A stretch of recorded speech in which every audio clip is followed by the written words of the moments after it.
Hey guys, how's it going? Today we're doing another video on a really old special tank. It's our first premium tank we're looking at on this channel. And that tank today is the FCM 50T, the Tier 8 French Premium Heavy Tank. And man, what a strange tank this is. I really do like it though.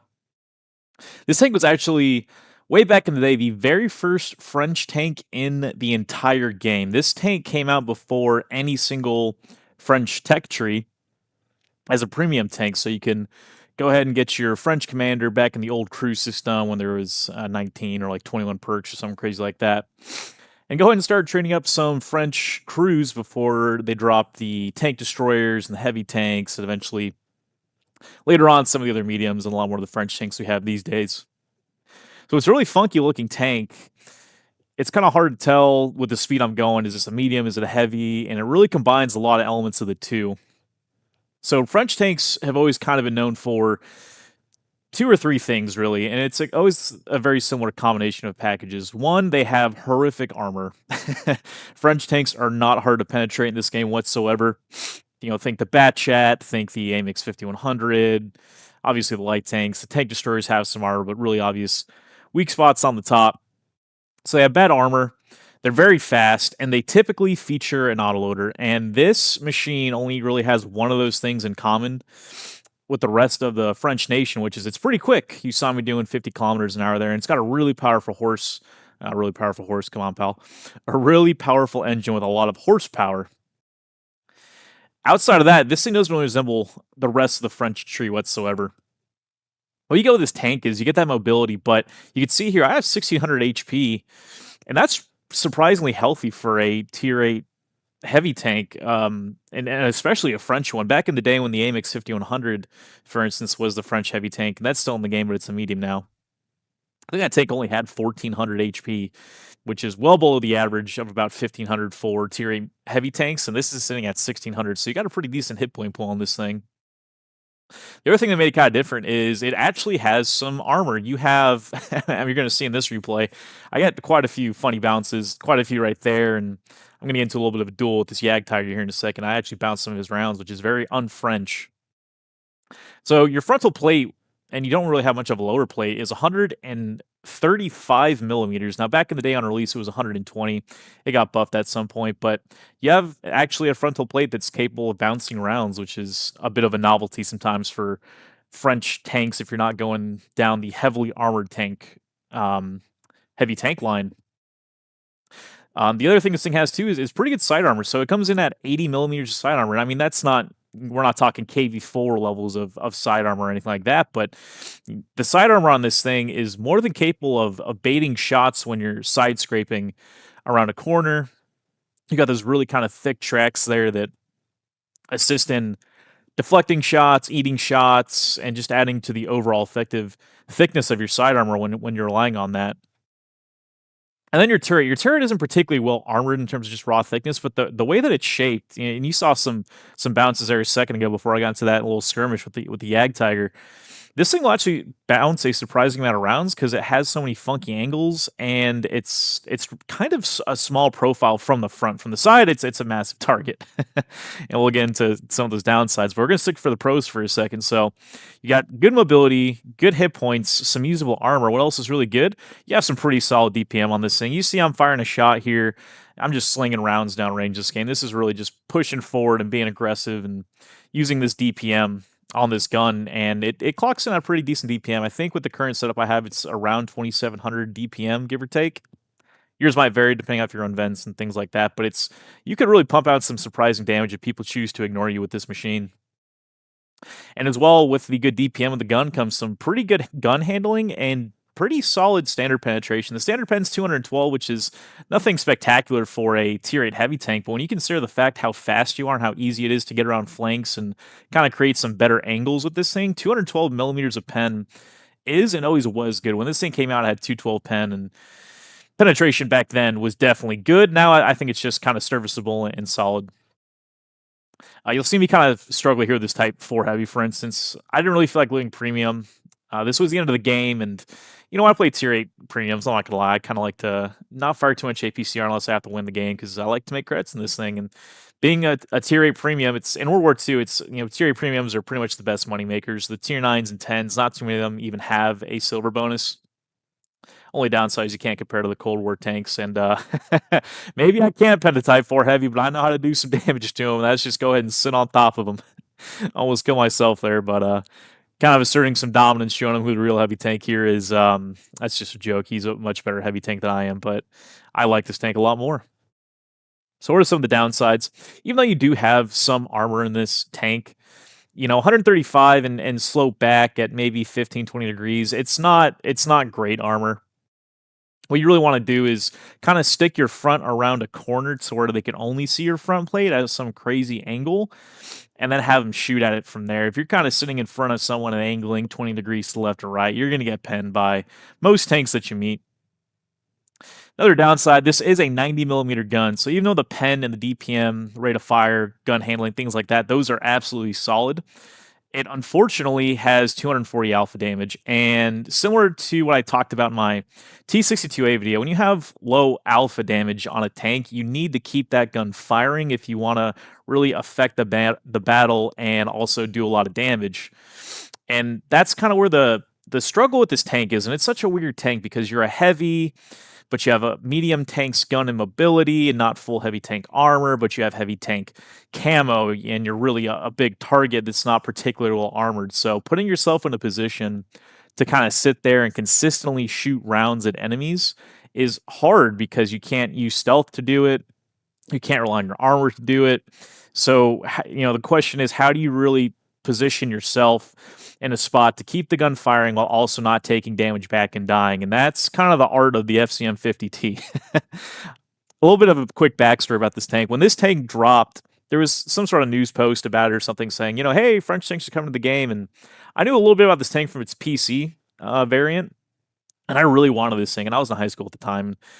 I mean, this is kind of a corny story, so I apologize. But I was in high school and it was dropping on a school day. So I distinctly remember getting through first period that day, and I was just like, I don't want to wait till I get home to play this thing. So when the bell rang, I straight up just skipped school, left, walked a couple miles home, got home.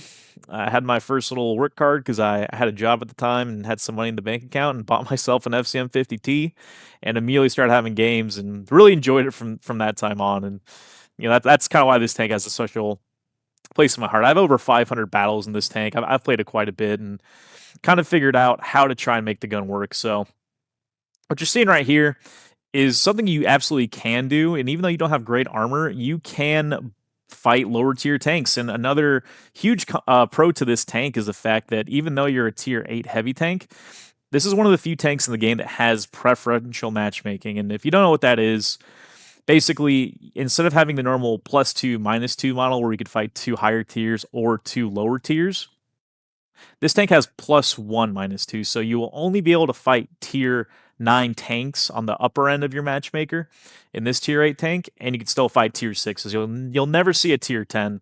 And the reason they did that is because the gun's just not quite good enough, and the armor's certainly just not good enough. I think this tank probably could actually perform fine in tier 10 games, but I'm definitely not asking for that. I love it as is wargaming. Please don't change it.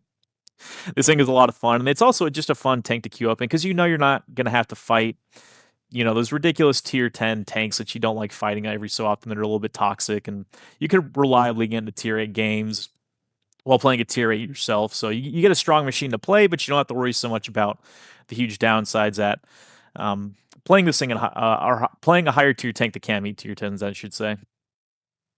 So when this thing came out, we talked about the hull armor. It released with 1500 HP, that got buffed to 1600 at some point, as well as that frontal plate buff from 120 to 135. The other buff this thing has gotten over time is it's received a rate of fire buff to its 90 mil gun. When this thing came out, it had an 8 rounds a minute rate of fire on a 90 mil, which sounds pretty pedestrian by today's standards, and it is. But at that time, most tier 8 mediums that had this kind of alpha damage weren't approaching 8 rounds a minute. The Panther II, the Pershing, tanks like that, they had around 7 rounds a minute rate of fire, 7.3, things like that. So this thing's base DPM when it came out was actually pretty good for a tier 8. And again, given the fact you're not fighting tanks with 2,500 health, 240 alpha with this kind of DPM was actually very serviceable. So We'll talk about these games a little bit here. So that first game was really kind of show off, even though the fact you don't have traditionally strong armor, you could still push a flank and get ricochets from time to time because you do have armor, which is intensely frustrating when you're fighting these things because they move around so fast and they do have some armor on them. And you can also just trade your HP.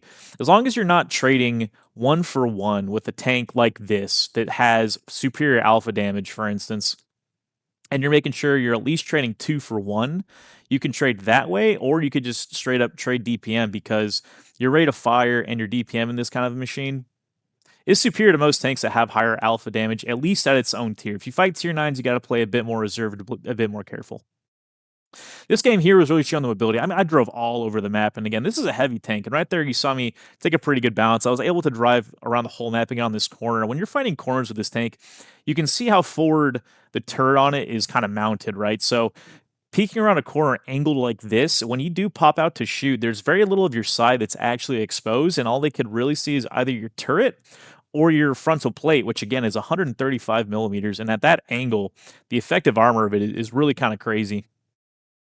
So it's actually pretty decent at fighting on corners, which is it's like I said, it's a bizarre factor of things to combine here, but it just kind of works. I mean, this game here, I got almost 3,400 damage and 4 kills with some assistance, and I didn't even lose half my health, and I bounced a few rounds and just kind of took advantage of positions, and that's really where playing the 50T is hard. When you're on map and you can't get a good position where you're kind of hold down or on a corner with some backup, and you have to fight enemy tanks out in the open. This tank really suffers. It is still French in that regard, right?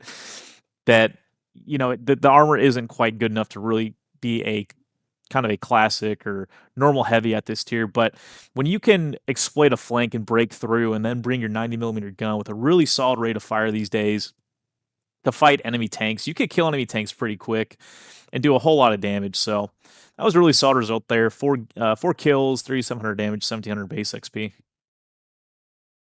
So this last game here, saving the best for last. This was a mastery game, and this is steps again. And the matchmaker this past week, really, I've gotten the same like 5 or 6 maps over and over and over again, regardless of what tier I played. Really, it's really kind of strange.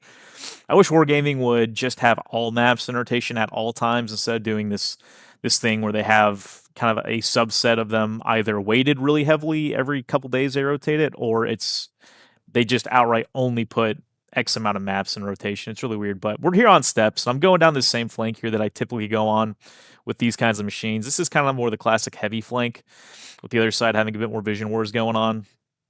But I am a top tier heavy. I have a bit of a role and responsibility here with the team, so I'm going to go ahead here and just try to play a bit, hold down at the beginning, a bit slow, take what shots I can before I kind of see how the enemy tanks deploy here, and I can really kind of make my move from there. So this tank right here, light tank, don't stop in front of heavy tanks. He's lucky it was just an FCM 50T, so I only did 240 damage to him, but I'm seeing how the tanks are kind of coming here. And I see that we have a T20, there's a Dreadnought. Not too much actual heavy armor here, so I'm starting to think, all right, I can really go ahead and make an impact here on this side of the map, win this flank probably, and then go ahead and support the other guys on the other side. And that's kind of how you always have to think about your games World of Tanks is how can I win my flank? Because the games that last, 5 minutes either way typically happen when one flank collapses very quickly and the other flank doesn't have time to kind of stabilize and gain ground, and suddenly the map control just goes really quick to one team or the other, right? So we see right here going forward really quick, my 50 kilometers, top speed. Another light tank making questionable decisions. And I see this Dreadnought's playing this side of the hill in this corner. So I have a Tiger here and I think it's like an Oni, one of the Japanese heavy tanks. So I'm looking at myself that tank destroyer. He's not over the ridge, so I could easily come back here and then track him. That was a warning shot. Didn't want to give away my position, and now I'm gonna bounce off his ass. This, trust me, it's part of the plan, guys. All right, this is how you want to play World of Tanks. All right, so there goes the Dreadnought. And we effectively won this flank. That tank destroyer back there is not going to do much. And there goes a T20. And he has a decent 90 mil gun with 160 pen. And he bounces off me, even firing down at me. So now I'm going to use my mobility here. And this tank also comes equipped with really good view range with optics and my crew. I have a 500 meter view range on this machine. So I know if I push up to get to these kind of hills here, I could start spotting a lot of these guys in the back and putting in some pretty effective fire and also spotting for my team. Some of those heavies, like a Tiger and Oni. Not great view range, not great mobility. Bounce a shot from the Mold Master there. This tank, if a lot of people would just kind of auto aim you, I'm not sure if he was, for instance, but they just auto aim you. You'll get a surprising amount of bounces, and you're going to see here the gun handling and the accuracy. So that's a pretty tough tank destroyer right there. That's the TS5, which is kind of I would say maybe a better version of the T28. And he's got some pretty tough frontal armor, and I'm actually going to do a good job of penetrating him. And you can also see this AMX 49, not driven particularly well, just showing me that lower plate at a fantastic angle. But every time this guy comes over, I'm just snapping shots into his lower plate. And these are the positions you could do well with the FCM. When enemies have to pop out that don't have good gun handling, and you're already aimed with good gun handling, this gun really does well, and the damage just racks up. I've already done almost 3,000 damage here, and keeping that gun singing, keeping it firing is what you want to do. And there you go. And this is all standard rounds. The 212 pen is really good enough to handle most tanks if you're aiming well. And this is a really crazy shot. Hitting his cupola when he's angled back like that. I want to count on that every time, but this is a pretty accurate gun. It just feels really good to play, surprisingly. So, not a 600 health here, and finding these guys frontally while it's working, it's not going to keep working forever until they kind of notice me and decide it's my turn to take some of the heat. And I only have 670 health left, so I decided to kind of shift the angle again, right? So these are kind of medium tactics where you can fight things from the front, but if you can maneuver yourself to get around flanks, you'll get much easier shots like that. I just got a free shot to that Tiger right there. I'm coming up on these hills, sticking to cover because you are a big tank and it's hard to hide your tank, but using what cover is available is really going to help you out. Unfortunately, the TS5, he kindly finally sees me here. He's had enough of my shenanigans. He hits me with a heat round right there, and I mean, that's, you're not going to bounce a heat round on this thing. It's a French tank, standard rounds, not too bad. Bounce off the side of his turret, really unfortunate. And the TS5 is going to snap a shot here, and that was a heat round again that bounced. So again, that turret, don't sit still, hold down in front of enemies, but you can get some surprising bounces off this tank, and it looks weird, it plays weird, but it feels good, and it is not the most French tank in the game. If you don't have any French vehicles and you buy this thing thinking you're kind of gonna get the French flavor, so to speak, of how French tanks play, this really isn't it, and I can't say I really recommend it in that regard. But if you just kind of want a fun heavium vehicle with preferential matchmaking, and you like high DPM tanks, this one's I would highly recommend it. It has some surprising impact, and you don't see too many of them, so a lot of people don't really know how to deal with it properly. And I probably could have sat on that ridge and got a bit more damage, but I really wanted that ram. This thing weighs quite a bit, and going 50 kph, I would have one shot that light tank for sure. But this thing's a lot of fun. It's a premium, makes a lot of credits, and it's sitting at this game is sitting at 4,100 damage, 2,200 assisting, a lot of that spotting and that good view range I talked about, and 1,956 experience. So great result in this tank. Again, tier A premium, lots and lots of credits. That was 140,000 credits. No boosters, mastery badge, whole bunch of medals, Confederate, sniper, things like that. And I really enjoyed this one. So this is an old premium. It's doing pretty well in 2026. It's a lot of fun. It's really, really unique. I highly recommend it if this is a tank you think that you would enjoy. And if you want a more traditional heavy tank experience, don't worry. I got some videos cooking up for some other tier 8 premium heavy tanks. Some old ones, specifically one that is big, fat, German, and unfortunately very power crept. And I'll let you guess which one that is. But until we talk again, I hope you guys are doing well and take care of yourselves.